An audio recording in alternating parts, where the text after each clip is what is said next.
Hi, my name is Bob, and my wife is Mary, and we have 4 lovely daughters, 2 of whom are disabled. Our oldest daughter is Chrissy, who suffers from Rett syndrome. She's now 22 years old, and when she turned about 2, she went into a terrible, terrible crisis. And then we had a 4th child, and when she was about 2 years old, again, she too started to have some problems, and it turned out that she was autistic. It was a really hard thing to keep everybody together and get everything done that needed to get done. Emotionally, financially, just getting on with life and making sure that the atmosphere of everybody being upset about the 2 girls being sick didn't interfere with the 2 girls who were healthy so that they would have normal lives, juggling all the intense financial needs. Mary, of course, with 4 small children, had to stay home, so getting all of the finances to work, finding the right medical help, all of this took a tremendous toll on us for many, many years, and we were very fortunate to hang in there and pull through. Today, I think that we're all a lot stronger for it and a lot closer together as a result of it. As a father, there are a lot of things that you kind of instinctively want to do.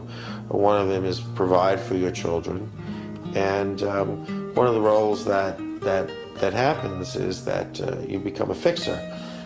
If anything is broken, you're the guy that's usually going to get the screwdriver and fix it. And of course, wasn't that easy to fix something like Rett syndrome or autism. And even if you're an intelligent person with time on your hands, it's very, very, very difficult to get anyone in any of these agencies to speak with you and to speak with you honestly. They just don't return phone calls. You don't know who to talk to. You don't know what paperwork is needed. The time it takes to get things done, it's just unimaginable unless you have someone around that really knows how to pick up the phone and get things done. The SCIP caseworkers have really gotten to know the girls and gotten to know their personalities and see their uniqueness. And this has really helped them personalize the kinds of services and to make all kinds of wonderful recommendations that we've been able to follow through on and really get the kind of help that's been able to make a difference. So again, it's been that very personal touch of SCIP that's kind of made it all possible. My name is Felicia Aline Davis. I live in Brooklyn, New York, and I have a son named Tyrese. And Tyrese has been diagnosed with cerebral palsy. And his level of cerebral palsy is, I want to say, mild because it didn't affect him cognitively, but it did affect his body. He has triplegic cerebral palsy, so that means that the left side and both of his legs are not functioning to capacity. Tyrese cannot walk, he's wheelchair bound, and actually he's 13, so I have a teenager on my hands now. When Tyrese was born, it was at 23 weeks, and the doctors there said that Tyrese had to be born in order to save us both. And so the doctors come to me after the procedure and said, the procedure went well, that I'm going to be okay, but don't expect too much from Tyrese.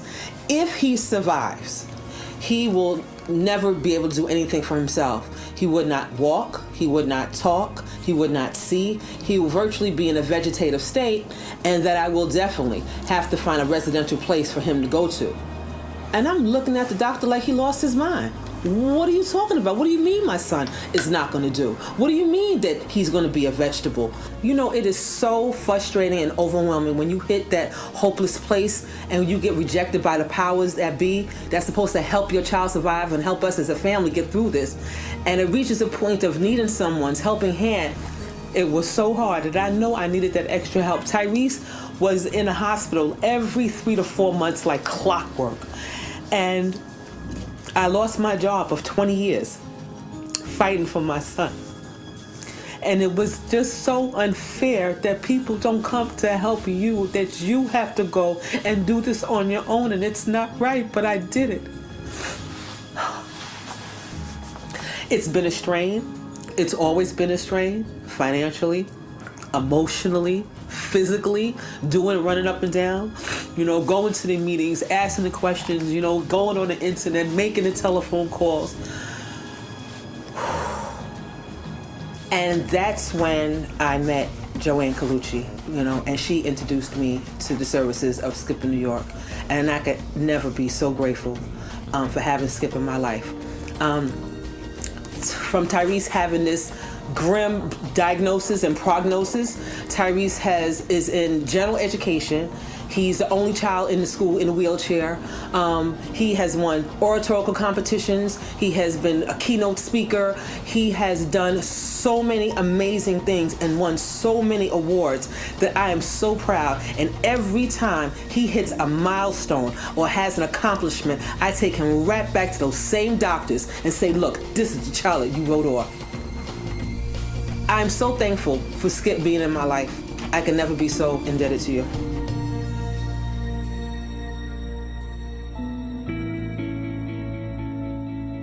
Hello, my name is Kelly Conlon, and I am the Director of Programs at Skip of New York. I have been with Skip for 3.5 years, as a case manager, as a supervisor, and now as the Director of Programs. There is no one set definition for case management in this field. Case management is writing service plans for our children, navigating through a mountain of paperwork, finding a nurse when a child's nurse did not show up in the morning, touring day rehabilitation programs, preventing a family from being evicted, finding a way to pay an electric bill, advocating at fair hearings, and just being an overall emotional support. All these things case managers do day in and day out. It is by no means an easy job and can often be the difference between life and death.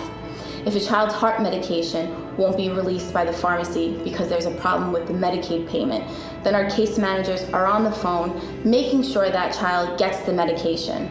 Our case managers go above and beyond. If we hit a wall, believe me when I say we are trained to find alternative ways around that wall. Having a sick child is unforeseen, and in these economic times, making sure your child has what they need is expensive. One of our children has to eat special food that costs $700 a month, which was a little less than what the family was making at that time. So now the family has to choose between paying rent and feeding their child. Tell me where the justice is in that.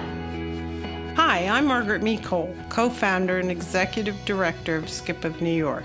Every day we at Skip fight hard to help families with sick and developmentally disabled children, so they too can live at home surrounded by their loved ones.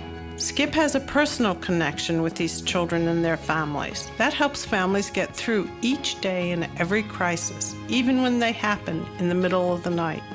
When others are off the clock, Skip is always there.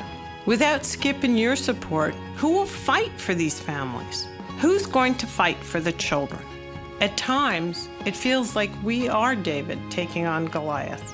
But when your David is a Skip family that was told to get lost, or when your David is a Skip case manager fighting for a child who smiles through it all, Goliath, beware. But if I can count on you, together we'll see this thing through and watch the sunshine